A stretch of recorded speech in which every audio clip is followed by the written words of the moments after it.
उत्तराखंड के मुख्यमंत्री इस वक्त क्या कह रहे हैं, जरा आपको सुनवाते हैं। आईटीबीपी के जवान रोप के सहारे वहां नीचे उतरे और फिर उन्होंने किसी तरह से उस सुरंग को खोलने का प्रयास किया। वहां उन्होंने इंटर किया है और अभी 1 घंटा पहले तक वो लगभग 150 मीटर अंदर तक पहुंच पाए थे।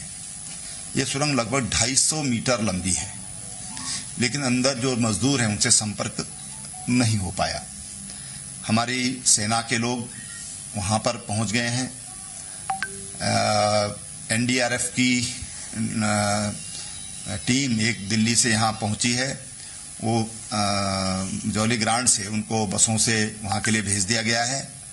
कुछ लोग एनडीआरएफ के कल और वहां पर आएंगे। मेडिकल फैसिलिटीज की दृष्टि से वहां पर आर्मी के, पैरामिलिट्री फोर्सेज की और हमारे जो स्टेट के डॉक्टर की सीएमओ स्वयं वहां पर कैंप किए हुए हैं। जिलाधिकारी वहां पर कैंप किए हुए हैं, एसपी वहां पर कैंप किए हुए हैं और मेरे साथ यहां से डीआईजी गढ़वाल और कमिश्नर गढ़वाल, हम सब ने वहां का पहले हमने उसका एरियल सर्वे किया और उसके बाद रोड से हम रेणी गांव तक, जहां तक जाया जा सकता है वहां तक हमने स्वयं साइट पर जाकर उसका जायजा लिया है। एसडीआरएफ की एक 60 लोगों की टीम विद इक्विपमेंट्स वो वहां पर पहुंच गई है। एक मोटरेबल पुल जो रेणी गांव में था, जो दोनों रेणियों को जोड़ने वाला था, और 4 अन्य छोटे पुल, झूला पुल हम उनको कह सकते हैं, वो क्षतिग्रस्त होने से ऋषिगंगा का जो दाहिना हिस्सा है उधर और धौली गंगा का जो एरिया है उसमें अभी बाई रोड अभी उसका संपर्क टूट गया है। वहां 17 गांव हैं, गांव सभाएं हैं, जिनमें से 7 गांव ये माइग्रेट करते हैं सर्दी के कारण इधर गोपेश्वर और चमोली के आसपास। 11 गांव के लोग वहां पर हैं और उनको किसी तरह की आवश्यकता जो उनकी हो उसकी कमी न हो, इसकी दृष्टि से वहां पर आर्मी के 3 हेलीकॉप्टर, एक वायुसेना का हेलीकॉप्टर वहां पर पहुंच चुका है बरेली से, और राज्य सरकार के जो हमारे प्राइवेट हेलीकॉप्टर वहां पर ऑलरेडी वहां पर तैनात हैं, देहरादून में भी तैनात हैं। आईटीबीपी उत्तरकाशी महिडांडा उनको भी अलर्ट किया गया है और तमाम जो हमारे मेडिकल टीम है ये सब वहां के लिए सबको तैयार किया गया है। गौचर जो हमारा आईटीबीपी का वहां पर भी 90 जवान हैं जो वहां के लिए निकल गए हैं।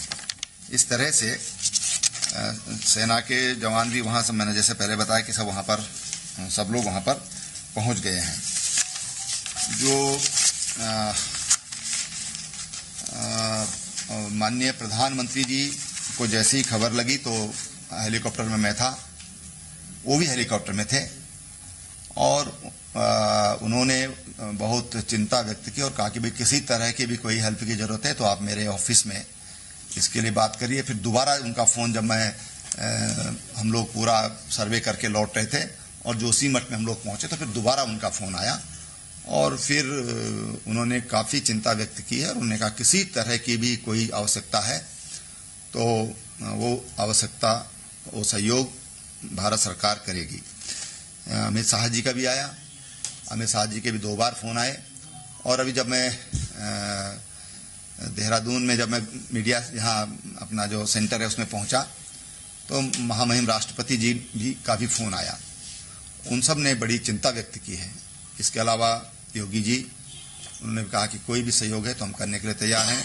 बिहार के मुख्यमंत्री नीतीश कुमार जी, गुजरात के मुख्यमंत्री विजय भाई रूपाणी, सब ने सहयोग के लिए सब लोग आगे आए हैं। साथ ही हमारे जो उद्योगपति हैं अनंत अंबानी, मुकेश अंबानी जी के बेटे, उनका भी बिल्कुल अभी जब मैं यहाँ पहुंचा इस कैंपस के अंदर तो उन्होंने कहा हम अपने फाउंडेशन के लोग भेज रहे हैं, किसी तरह की भी सहयोग अगर देवभूमि के लिए आवश्यकता है तो हम लोग सहयोग करने के लिए तैयार हैं। पतंजलि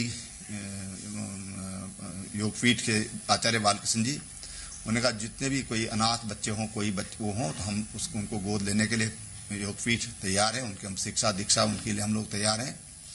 और उत्तराखंड के मुख्यमंत्री त्रिवेंद्र सिंह रावत जानकारी देते हुए कि राहत और बचाव का काम किस तरीके से लगातार चलाया जा रहा है। Presenting B News app available on Google Play and App Store. Download it now.